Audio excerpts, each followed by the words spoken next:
Hi there, and welcome to this week's episode of Seconds Out ReFLEXions. Here, if you don't know by now, every Monday, 4:30 p.m. to round up the action of the weekend just gone. Two kind of key figures stood out this weekend in boxing, at least for me, and I'm sure for a lot of the boxing fans out there, and they both ply their trade stateside, and they're either end of the career spectrum. One is 20-year-old Devin Haney, who impressed massively in his latest victory.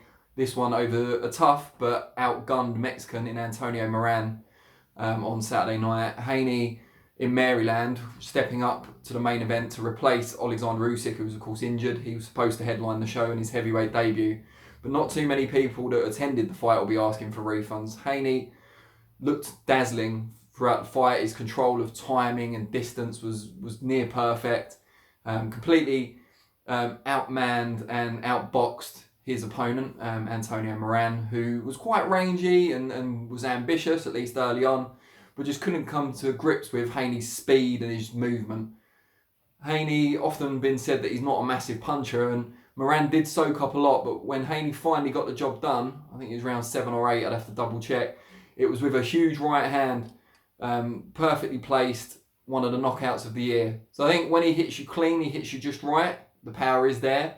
I just don't think he's someone who's going to catch you with a cuffing shot and knock you out. You know, he's not a Wilder, pound for pound, but, you know, he does have a respectable dig. And now he'll go on, I think promoter Eddie Hearn said afterwards, he'll probably go on to fight in a final eliminator for one of the world titles at lightweight. Very exciting division. Of course, Haney was rumoured to fight our own Luke Campbell in a mouth-watering fight until Campbell got the call to fight Lomachenko for the vacant WBC title. So Haney will now go another route. I think he's going to have a final eliminator for the IBF belt. Feel free to correct me, but it's definitely one of the major lightweight titles. And we'll see where he goes from there. But it's hard to believe with his poise that he shows in the ring that he's only 20 years old. Really did look good in Maryland. On the other end of the spectrum, you had a veteran in two senses of the word, Jamel Herring, former Marine Corps sergeant, distinguished career in the military, fighting for a world title on Memorial Day weekend. And not only that, it was on what would have been his late daughter's 10th birthday.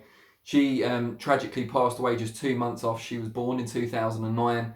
So he was competing for her on an emotional level for the Marines, with it being Memorial Day weekend, his status as a decorated veteran, and going up against it as well against the WBO super featherweight champion Masayuki Ito, who really impressed when he came over to Florida last time and beat Christopher Rodriguez, is that what I want to say, for the vacant title. He wasn't favoured to win that one, clearly won the fight against a touted opponent. Herring was a definite underdog going into this, despite all the kind of sentimental reasoning why people would want him to win. I think a lot of money went on him, but he was justifiably the underdog. But just kept piling up the rounds, very talented boxer, Olympian, aggressive but smart with it. And Ito just didn't seem to know what to do with him, especially early on. He did come on more in the second half, the Japanese fighter, but it was too little too late. Herring took a deserved decision and is the new super featherweight champion. On such an important date to him as well, you can't help but admire what he's achieved. Also on UK shores this weekend, we saw the return of Hughie Fury, 7 months after that desultory defeat against Kubrat Pulev out in Bulgaria in what was an IBF final eliminator. Have to remember that Hughie, despite all the wealth of experience he's already got, is still only 24 years old. He went in against an overmatched Canadian lumberjack, Chris Norrad, who was duly put to sleep, I think, in the second round. I really should double check these rounds. I watched the fight, but I really should double check these rounds on BoxRec before I go on the vlog. But yeah, just destroyed him. Norrad was pale, chubby, looked a bit like me in swimming trunks. And probably boxed a bit like me as well, you know, except for the cross-arm defence. But he was pretty awkward. Didn't really seem to know exactly what he was doing, and Fury was poised, he was sharp, he was accurate, and fleet of foot, and that was altogether too much for Norrad. And Fury, as we know from the fight with Sam Stexton, does possess a bit of a punch as well, and was able to get him out of there. Hopefully now goes on to bigger and better things. We don't want to see him dwell at that sort of level for too long. He was entitled to the comeback fight, live as it was on terrestrial TV in the UK, but that should be it now. The next one should be a better opponent, and we look forward to seeing how he gets on at a more exalted level. So now this is your part. This is where we want to hear from you.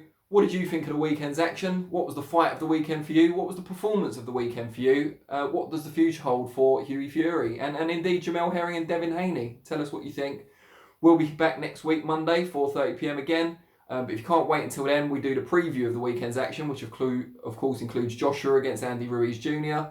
We'll do that on Thursday at 4:30 p.m. here in ReFLEXions. Thank you very much.